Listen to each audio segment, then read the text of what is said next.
It's great to be on this side of the open forum. And I'm happy to share with you today some technologies we developed in the lab for covalent targeting of proteins, and briefly their applications to antiviral discovery, specifically to inhibit the SARS-2 main protease.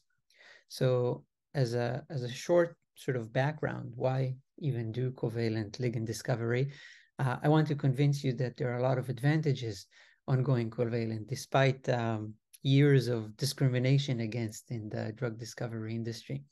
So compounds are able to form a covalent bond with their protein target, often show increased biochemical efficiency. So you need lower concentrations of the compound to achieve the same phenotypic effect. They, if they're irreversible, they have longer duration of action. They're active until the protein gets resynthesized, and they can be very selective if targeting non-conserved amino acids. I understand that for antiviral therapy, typically this is not the case since you're targeting the catalytic residue, but there you have advantages that you get less resistance mutations by targeting the conserved catalytic mechanism. For all of these reasons, we've seen an upsurge in successful rationally designed covalent drugs. I'm explicitly highlighting the word rationally designed, since many of the approved drugs are actually working through a covalent mechanism, but they were serendipitously discovered over the years. So originating from natural products or from phenotypic screenings. But I would say in the past 15 years, we're starting to really rationally design these. Still, it's a challenging task, and this is sort of the focus of our lab, is to develop technologies that can somewhat ease this job. And so over the years, we developed a virtual screening platform for covalent compound. This was with Brian Choiket at UCSF, and ever since then, we applied it to several new targets. We popularized the covalent fragment screening approach, which sort of takes the advantages of fragment screening, a much more efficient coverage of chemical space, and ties it to the advantages of covalent binding. One of them is very easy readout through mass spectrometry. So you can multiplex these assays, and that proved very useful over the years for unlocking challenging targets. We also reported some computational platforms. For instance, Covalentizer is a protocol where if you have a structure of a reversible binding compound and you have a cysteine or a nucleophile in the active site near this compound, it offers you covalent derivatives that would enable to form a covalent bond with that target nucleophile. This, for instance, had an application for SARS-2 Mpro, where based on historical compounds from SARS-1, we're able to derivatize irreversible inhibitors that hit the active site cysteine. We also reported recently covalent peptide docking algorithms and covalent biologics, so making covalent protein reagents, as well as applications to targeted degradation. So installing electrophiles on PROTACs, both irreversible and reversible. But the focus of today's talk will be fairly recent chemistry we term covalent ligand-directed release chemistry, which has some interesting characteristics, which I'll now share. So as some of you may know, in FDA-approved covalent drugs, by far the most prevalent electrophiles are acrylamides. You can see examples of 3 drugs that bear these acrylamides. These two are kinase inhibitor. This is a mutant KRAS inhibitor. Acrylamides are considered very mild electrophiles, so they don't have a lot of off-targets, but when positioned exactly right, they're able to form the irreversible bond with the target cysteine residue in this case. And the common thinking in the field or empirical results also pointed out that if you can change the reactivity of acrylamides. For instance, if you put an electron withdrawing group at this alpha position, you can make them more reactive, but then they turn into reversible covalent inhibitors. There's a lot of literature from Jack Taunton's lab on this direction. But more commonly, if you substitute either at the beta position or at the alpha position, you make them less reactive, both from electronic reasons and for just hindrance, spatial hindrance of the electrophile.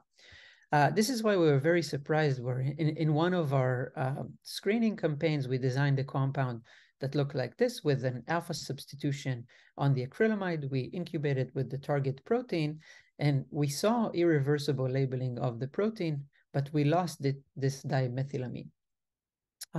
Going back to the literature, we realized this was actually reported in the bioconjugation field, where it turns out if you have a heterosubstituent at this position, instead of undergoing the typical Michael addition, where the thiol just adds to the double bond, there's a conjugated addition elimination reaction. Doesn't matter the exact chemistry. I realize most of the crowd are not chemists, but eventually what does matter is you get an adduct of the inhibitor to the protein while releasing the heterosubstituent at this alpha position. So you get both binding and releasing of a cargo.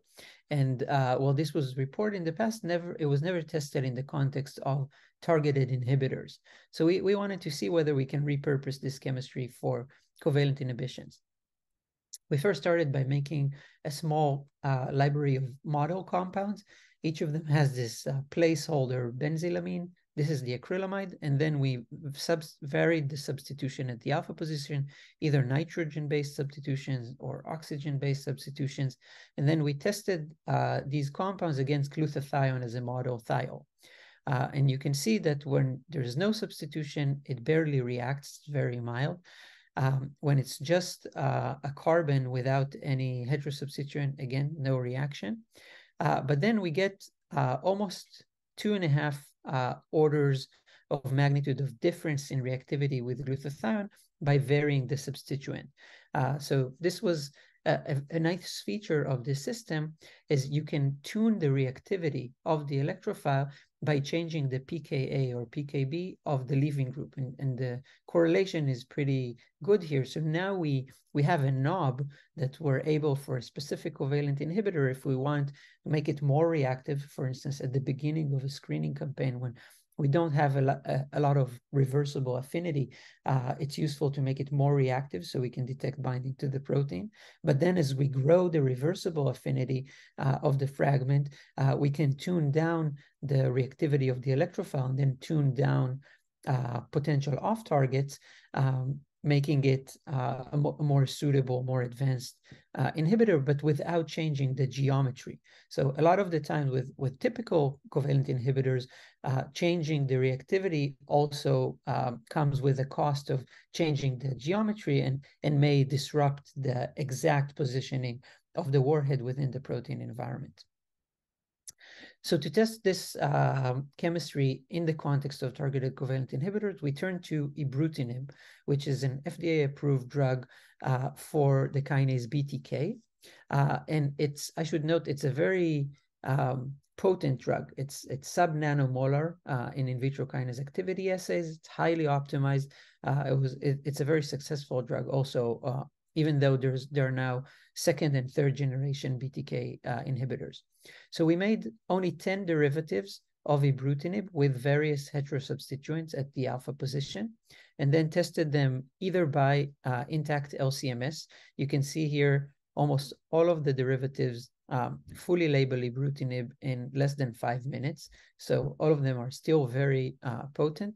The two exceptions are this negative control, where there's just one carbon, so no leaving group, and the least reactive compound is 3D. This methylaniline is also a very slow releasing group.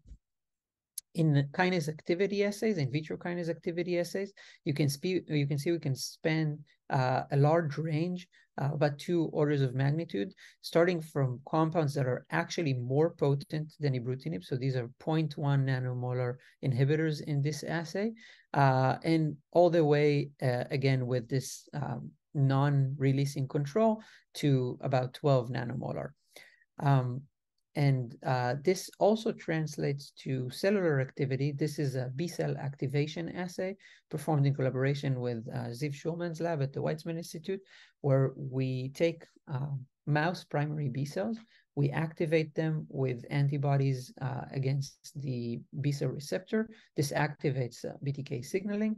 And you can see here that we can block B-cell signaling with ibrutinib, but with our analogs as well to a very similar extent. So this is chemistry is compatible with cellular activity. We were surprised when we measured the reactivity of these compounds. We expected sort of a correlation between the thiol reactivity, their intrinsic thiol reactivity, and their activity against the kinase.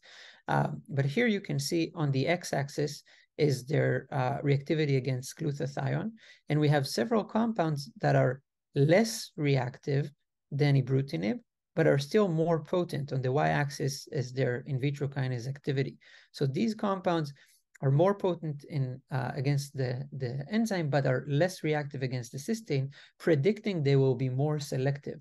So to assess that, we used chemoproteomics experiments, such as this one. We take cells, we either incubate them with our inhibitor or incubate them with DMSO.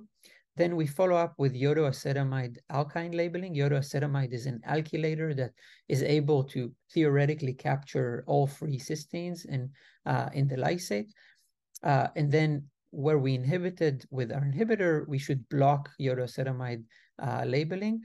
So we then couple either a light or a heavy tag to that alkyne and combine the samples and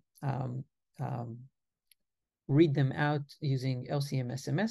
So for peptides where our inhibitor did not label, we should not see any competition. Iodoacetamide should label the same. But for peptides where our inhibitor fully engaged with the cysteine, we should see only heavy labeling from this sample and no labeling from the light sample. So this allows us to quantitatively assess cellular engagement across hundreds or thousands of different cysteines. And you can see here in the top, ibrutinib shows 40 targets in this assay, and our compounds are slightly more selective. Nothing to write home about, but still a little bit of improvement in proteomic selectivity. We did an orthogonal assay. Here we're actually pulling down the full protein, so enriching the full protein using as competition an ibrutinib alkyne derivative. And again, either competing with our inhibitor or not competing. So in this more sensitive assay, you can see BTK is the #1 target for all 3 compounds. But again, ibrutinib had 11 off targets, where our compound had about half of that. So another sort of piece of data hinting towards increased selectivity. But what I found most convincing is when we actually tested these compounds in vitro kinase activity assays against the literature reported off-target kinases for ibrutinib. You can see that for many of them, if you focus, for instance, on the pink and orange curves, our analogs are more selective, so they have less activity against the off-targets while being more potent on BTK itself. And if we want to quantify this, for instance, 3H is 3,600-fold selective for BTK over ITK, and whereas ibrutinib is only 300-fold. Or maybe for ERB2, ibrutinib is only 40-fold selective, where we see about 2,400-fold selectivity. So this relatively small addition made these already highly optimized kinase inhibitor both more potent and more selective, and sort of suggests that it's a good strategy for late-stage optimization of covalent inhibitors.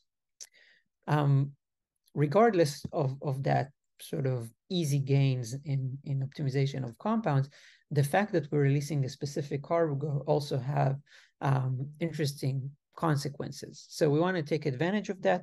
We made ibrutinib, where the leaving group is a coumarin. As long as this coumarin is still attached to the compound, it's quenched and is not fluorescent. So you can see here the compound alone is not fluorescent. The protein, of course, is not fluorescent also. But once we mix them in blue, we get turn-on fluorescence. We release this coumarin and get immediate turn-on fluorescence. It's actually so fast that we don't see the kinetics of this release at these concentrations. We can slow down the reaction by pre-incubating with a reversible inhibitor of BTK. And then you can see we still, because the reaction is not in equilibrium, you can still see release of the fluorophore and sort of reaching a plateau, but the competition for the active site slows this down. This shows that it's specific to the ATP binding site of the kinase. If after this reaction we LCMS the kinase, we get this plus 452 Dalton, which corresponds only to this part without the coumarin. If we go to lower concentration, we can slow down the reaction and measure this fast kinetics. This is specific to BTK, since even putting 10 micromolar BSA that has some free cysteines do not elicit this turn-on fluorescence. And it's specific to the cysteine, since we can block this turn-on fluorescence by labeling the free cysteine in BTK with iodoacetamide. So it's an active site-dependent and cysteine-dependent turn-on fluorescence activity. To show this is general, we can do the same thing with a derivative of afatinib, an EGFR covalent inhibitor releasing coumarin, or with KRAS G12C. So this is sotorasib releasing a coumarin upon binding to KRAS. The sharp eyes members of the audience will see that the kinetics are different. So KRAS has a much slower kinetics of releasing the fluorophore, and we think this has to do with the intrinsic binding affinity to the protein. So ibrutinib binds BTK much more potently than sotorasib binds to KRAS. To show that this is general, also not only in the protein target, but also in the chemistry that we're able to utilize. We use this dioxetin chemistry coming from Doron Shabbat's group at Tel Aviv University. What will happen here, upon binding of a cysteine to the acrylamide, we would release this phenol ring. Electron will then move over to this dioxetin ring, open this bond, and by doing that, release a photon. So this is a chemiluminescence reaction instead of a fluorescence reaction. And you can see, indeed, when we add BTK to this compound, we get a spike in luminescence. The advantages of luminescence over fluorescence: it has much cleaner signal, much higher signal-to-noise ratio, and there's no intrinsic chemiluminescence in cells or in vivo systems. So you can see this marked difference between no protein and with protein. And again, we can block this chemiluminescence by inhibiting the binding site with a reversible inhibitor of BTK. This sort of gave us the idea to use this as a screening assay. So now we have a probe that will only release luminescence if it binds the active site. So we took a library of about 4,000 active compounds, bioactive compounds. A lot of them were annotated kinase inhibitors, and we tested them in this assay. You can see all of the green dots were previously annotated BTK inhibitors, and they were able to 100% inhibit the signal. But many other compounds were also able to inhibit the signals, and unsurprisingly, there's an enrichment for kinase inhibitors for the compound that were able to show this inhibition. However, many of them were not annotated as BTK inhibitors, so we followed up on 4 examples. These were compounds in the library not annotated to inhibit BTK, but both in our assay as well as in cellular phospho-BTK activity assays, they're nanomolar inhibitors of BTK activity. And this, I think, demonstrate that, this type of assay is really a really easy screening method for a specific site, because you don't need actual activity for this assay. You don't need ATP, you don't need magnesium, you don't need a substrate, you don't need to activate the kinase. All you need is for the compound to compete with your probe for this site. So to summarize this part, I showed you alpha-substituted methacrylamides, the new class of electrophile that can show better potency and selectivity, and importantly, tunable reactivity. So which is I should mention, I keep saying, tunable reactivity is a good thing. You have to understand that in covalent targeting, reactivity is the main thing you have to be aware of during development of inhibitors, since all of the safety issues more or less will stem from off-target labeling of the compound. So you must be always wary that any gains you made in potency are not by making the compound more reactive and then jeopardizing its safety. So that's a really important factor of this chemistry. I also showed you that we can use the release property of this to functionalize covalent inhibitors. I showed you turn-on fluorescence and luminescence. We're investigating turn-on toxicity by releasing a toxin, for instance, or releasing a secondary inhibitor, and progressing these to in vivo applications. An elegant idea that the postdoc working on this project came up with is to reverse the directionality of this chemistry. So now I showed you if this green ball is an inhibitor, we can functionalize the alpha position and it would leave. But if you just move this carbonyl group to this position, the electrophilic center will stay in the exact same position, but now the inhibitor is the substituent on this potential acrylamide system, and the inhibitor would act as the leaving group. So the reaction will go in the reverse direction, kicking out the inhibitor from the active site and irreversibly labeling the enzyme with whatever tag you place on this position. Again, to test this hypothesis, we turn to our best friend, ibrutinib. We made derivatives of ibrutinib that would install various alkynes, these bioorthogonal chemical handles to click on different moieties to, or various fluorophores such as fluorescein or body P, or just any various amino acid like side chains. You can see by intact protein labeling experiment that almost all of these compounds showed full labeling within 10 minutes. There were some exceptions, and I'll show you in a couple of slides that these were useful as well. To show generality, it doesn't only work with ibrutinib. This is evobrutinib, another BTK inhibitor. You can see in LCMS, we're installing just 137 Daltons that corresponds to just this alkyne group, and this is being kicked out. Works in KRAS G12C with sotorasib, again, installing the same alkyne, so same modification, and sotorasib is being kicked out. And this is an example, first antiviral data piece in this presentation. This is a Mpro inhibitor. If we use, in this case, not an acrylamide, but an ethyl acrylate, and we identified this as a small recognition element for Mpro, you can see we can install just this small modification of 114 Daltons onto the active cysteine in Mpro. I should mention in Mpro, this would still be an inhibitor because the cysteine is the catalytic cysteine. So whereas in these cases, we release the inhibition part, this one would still inhibit Mpro.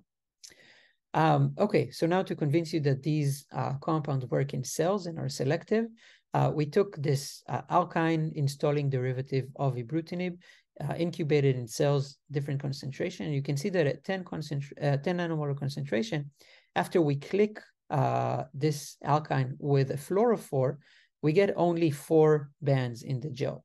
This 70 Dalton band corresponds to BTK, and these are 3 off targets. So it's pretty selective, and it installs this alkyne in the cellular environment. You can also see, I mentioned previously, there are advantages for a little bit slower labeling. If we change the chemistry of the amine that is attached to the acrylamide. So instead of a primary amine here, a secondary amine, we get a little bit slower labeling rate, but we get better selectivity. So in this example, you can see we eliminated one of the off targets by changing the chemistry. You can also see in this experiment in the plus lanes, we incubate with ibrutinib. So we can see this is indeed BTK, and ibrutinib can completely compete off this band. This is BLK, a known off-target also of ibrutinib, and it competes this off. But this band is a new off-target, and it's not an off-target of ibrutinib itself. It's an off-target of this compound. Just to understand what are the off-targets and to show these alkynes are compatible with proteomics, we did a pull-down proteomics experiment, and we identified these 4 bands to be BTK, BLK, and 2 pretty prevalent metabolic enzymes that serve as off-targets.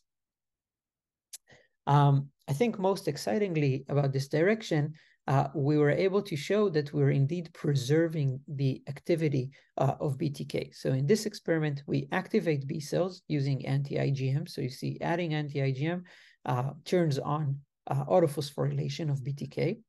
Ibrutinib can completely block this activation, whereas our compounds, even though I just showed you they label BTK in cells, here we see they do not inhibit the enzyme activity. So we're able to label BTK in cells, but not inhibit its activity.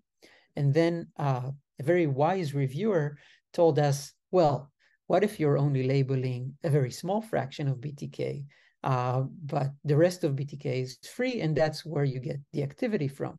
That prompted us to do this experiment where we first incubate the cells with our compounds, and then we incubate with ibrutinib. And so if you incubate with ibrutinib, you block all BTK activity, but you can see pre-incubating with our compounds actually rescue BTK's activity from ibrutinib, because we're now taking that cysteine, we have an alkyne on that cysteine, we're not allowing ibrutinib to bind, and we're not only preserving the activity of the enzyme, we're protecting it from a second covalent inhibitor. So this shows that we're completely labeling the enzyme and we're preserving its activity. And this is not only on the level of phospho-BTK. Again, in this primary B-cell assay, the readout of this assay is CD8 expression on the extracellularly. So that's the sort of downstream effect of activating this pathway. You can see that ibrutinib inhibits this CD86 expression, but 2 of our analogs show absolutely no effect. So preserving the entire assay activity, even though being able to tag BTK. So what can we do with this type of technology?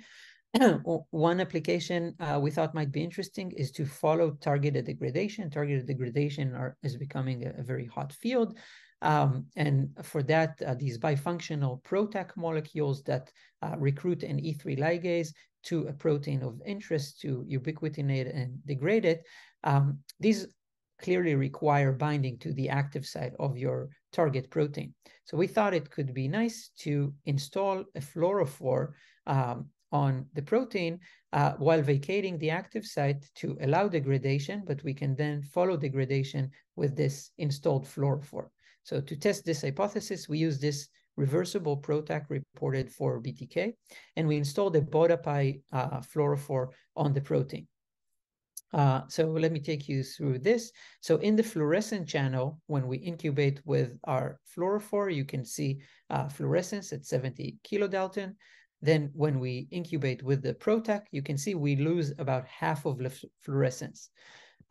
If you follow the same experiment in Western blot against total protein, you see here, this is all of the BTK, and the PROTAC indeed degrades about half of the protein. So the fluorophore sort of represents the total degradation. When we don't add our fluorophore, of course, we don't see any fluorescence, but you see the same amount of degradation. So the adding of our fluorophore did not affect the efficiency of the PROTAC because it did not block the binding site. So sort of validating our hypothesis. So this gives you a tool now to follow protein degradation using fluorescence instead of the more cumbersome Western blot, for instance. Of course, a more direct application is to directly introduce the E3 ligase recruiting element, installing it onto the protein. And we tried this as well. So we used various derivatives of thalidomide to install directly on BTK. You can see they label the protein very rapidly, almost to 100%. And indeed, they induce degradation. This is the characteristic Hook law for protein degradation, where if you go to very high concentration, you can saturate binding of the ligase. But this degrades BTK at about 10 nanomolar. Since this is a single turnover degrader, so because each copy labels irreversibly the protein, it's somewhat less efficient. It only degrades up to about 70% of the protein and not 100%. But still, I imagine there are some proteins that are recalcitrant to reversible PROTACs, and this approach could be a very efficient way to degrade them. I should mention these degraders are some of the most selective degraders we see, since have BTK as almost their only target. CSK is the one off target we see, and this is an off target of the E3 ligase recruiting molecule. So to summarize this part, I showed you that if we reverse the direction of the chemistry, we can get site-specific labeling of our target proteins. We can make it tunable and selective while preserving protein activity. And we think this could be very useful for various proximity inducing methods. I already showed you targeted degradation using PROTACs. There is already a published example where a different group used our exact same molecule to induce phosphorylation with BTK. So if they install a neo-substrate bait on active BTK, it's able to phosphorylate the new substrate. And now I'll show you how we used it for Mpro inhibitor, finally, some antivirals. So let me take you back to the COVID moonshot days, where we developed Mpro inhibitors. And this was an early active compound, about 250 nanomolar. You can see the crystal structure here, making the conserved hydrogen bond to this histidine is the P1 pocket. Based on this structure, this is the catalytic cysteine right over here. We designed this acrylamide compound, which was not more potent than the original precursor, but in crystal structures was able to form the required irreversible bond. And a similar analog where you just make this ring a little bit smaller is actually was able to improve potency significantly. So again, same placement of the acrylamide forms the irreversible bond, now 40 nanomolar inhibitor of Mpro. However, both of these compounds did not translate to cellular efficacy. And my intuition is that this acrylamide, when it's conjugated to this additional carbonyl, is not really stable in cells. So we never followed up on this series in the original COVID moonshot effort, but I always remembered it fondly. As part of our ASAP Center activities, we wanted to have a backup series, covalent backup series for SARS Mpro. So we turned back to this acrylamide inhibitor, and we tried to turn it into a methacrylamide. So we installed this aniline here and shifted the carbonyl from this position to this position. Again, the beta carbon, the active center, stays at the exact same position, so it should still form the covalent bond. But now, by moving the carbonyl here, we sort of averted this unstable motif, and now we have a sort of regular methacrylamide where this entire recognition element acts as the leaving group. And you may remember, because this is a catalytic cysteine, we don't care so much that the recognition element leaves. In fact, we may get some additional value, since now we will be able to maybe inhibit two copies of the protein with one molecule, one of them irreversibly, and then we release a reversible inhibitor that may be able to inhibit a second copy of Mpro. Biochemically, this compound was about twofold more potent. And then, since a lot of water has passed under the bridge with the Sirius, we had much more potent derivatives of this inhibitor. Well, I'll show you in the next slide. Just to mention, in intact protein LCMS, we indeed validated that the adduct mass we see for this compound correspond only to the aniline acrylamide, 160 Dalton. We also determined the Kinact over Ki, so it's pretty mild in terms of the inactivation rate, and gives a very, I would say, respectable Kinact over Ki value. So for instance, for approved FDA kinase inhibitor, you can expect Kinact over Ki's in the 10 to the 5 to 10 to the 6 per molar per second. So we're only a couple of orders of magnitudes away from that. So yeah, as I mentioned, we switched from this starting recognition element to a more optimized one, adding this glycine amide. And this already took us to a very potent SARS-2 inhibitor. And then we wanted to optimize this section. We used this aniline just as a placeholder to see if the chemistry works spatially and if it indeed forms a covalent bond. But now we can try to optimize this additional vector as well. To do that, Mayan from my lab optimized amide coupling conditions. So we started with this acid precursor containing the recognition element and the acrylic acid derivative. And then we have a library of about 800 different amine building blocks.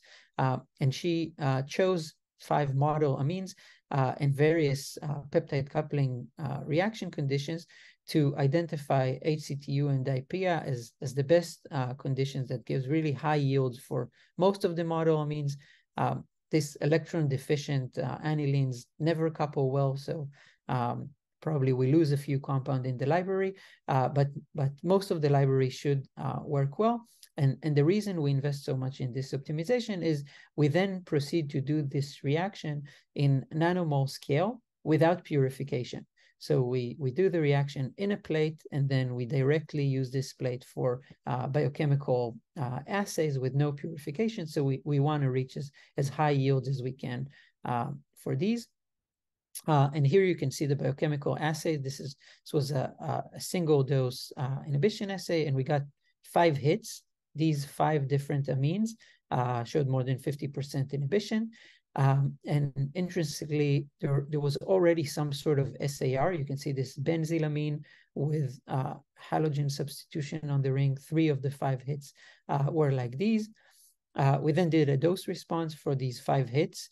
And you see one of them, M2, this guy, clearly won over the others with IC50 of 30 nanomolar from the crude reaction. So this is still crude IC50, but then when Mayan resynthesized the compound, it showed an even slightly better IC50 of 12 nanomolar for the purified compound. We shipped this compound for antiviral testing at our antiviral facility in ASAP. Unfortunately, it didn't translate to very good antiviral potency, so only about 1 micromolar. It did show no toxicity, so that's sort of promising for me, meaning that the introduction of this chemistry and turning it covalent did not turn it into a 2-reactive compound. But this is a much larger drop-off between biochemical efficiency and cellular potency than we're used to seeing. And then a last detail that maybe points that there's still some hope for the series, a slightly different recognition element, just adding this carbonyl at this position was less potent biochemically, but slightly more potent, so already sub-micromolar in the antiviral assay. So it may be that the poor antiviral activity is not directly related to this novel chemistry, but to other physiochemical properties of these compounds. And we keep investigating this direction.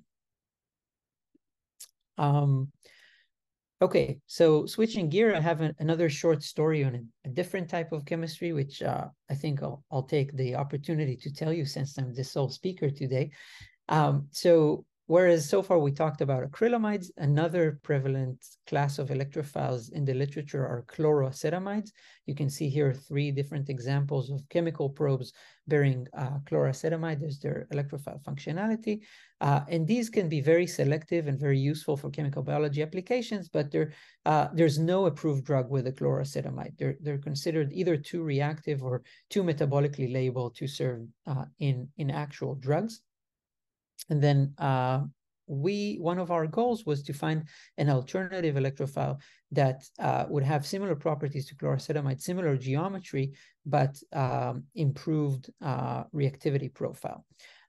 And so other than haloacetamides, sulfonates are also reported, same geometry, but sulfonate has really high reactivity. And we hypothesized that installing an NH here, an amine, would turn these sulfonates into sulfomates that are much more tame, has much milder reactivity. They also have the same property, sort of analogous to the colder chemistry that I showed you, that upon cysteine attacking this carbon and releasing the sulfamate, the SO3 is not stable. It dissociates or self-emulates, releasing this free amine as a cargo. So we again have chemistry that allows us to install an inhibitor while releasing a specific cargo. And we have this amine that gives us control on the reactivity and other properties of this series. So pretty much same formula as before. We made a model compound library based on benzylamine with various sulfomates or their comparator sulfonates. And you can see again, we're able to tune the reactivity. So this is the half-life of these compounds with glutathione. This is an acrylamide for reference. You can see that the chloroacetamide and the sulfonates are very, very reactive, whereas the sulfomates, we can get similar to acrylamide reactivity or even less. So these 2 compounds were never able to detect a product with glutathione. Chemoproteomically, if we install an alkyne, we can assess, how many proteins they labels in cells, and you can see that we can have we sort of this low reactivity also translates to proteomic selectivity. 2C is the chloroacetamide, labels the most, but then we can tune this down for 2A with a benzyl derivative, and we can tune it even further with a phenyl derivative and sort of control the proteomic selectivity. We again turned to ibrutinib and made sulfamate derivatives. They're also able to label the protein very efficiently and show similar results to ibrutinib in kinase activity assays. In this case, we didn't get a huge difference in terms of potency and thiol selectivity, but we were in the same ballpark. So we have 2 analogs that have different chemistry than ibrutinib, but similar potency against the kinase and similar thiol reactivity. These work in cells to sort of a similar extent to ibrutinib. This is phospho-BTK assay. This is the primary B-cell activation assay that I showed you a couple of times before. Here we also showed phospho-BTK inhibition in CLL patient cell lines. Again, sort of comparable to ibrutinib. And similar proteomic profiling. BTK is their primary target, few off targets. So here, 1 compound slightly more selective, 1 compound slightly less selective, same overall trend. What was nice that we were able to show with these compounds is they're in vivo compatible. So this is a mouse CLL model where you graft CLL bone marrow from old sick mice into naive young mice. And if you don't treat these mice, B cells accumulate over time. Whereas where we start treatment here with a sulfamate derivative, you can see the B cells go back to baseline. And this is just putting the compound in the drinking water at the same concentration they used for preclinical validation of ibrutinib. So in vivo active and compatible, orally bioavailable. Again, using the same trick as with the colder compounds, we can use this to release a fluorophore. So once this aminocoumarine is bound to the sulfamate, it barely has any fluorescence. Once it's released, we get a turn-on fluorescence. The difference here in signal is much lower, since the quenching of this fluorophore is not as good with the sulfamate, but still works. And also, if we switch the directionality of the sulfamate, so now installing it on the inhibitor, we can irreversibly install a tag site specifically. The nice thing about this chemistry, we can install much smaller tags. So here we don't have the acrylamide in the middle. We can install things as small as a single methyl or a single proper gel group. Here you can see installing with 3J, just 40 Daltons onto BTK. And this installing this alkyne is sufficient to assess the selectivity in cells. You can see we label BTK. This is competed by ibrutinib. Now we have 3 different off targets than the one we had with the colder compounds. Again, preserving kinase activity. So in the context of our Mpro campaign, these are 3 chloracetamides from COVID moonshot that we followed up a little bit on in the early days of the moonshot. We have crystal structures for at least this one, maybe one of the others as well. But we didn't follow up on the series since we always had sort of translational aspirations. As I said, chloracetamides are incompatible with rationally designed covalent drugs.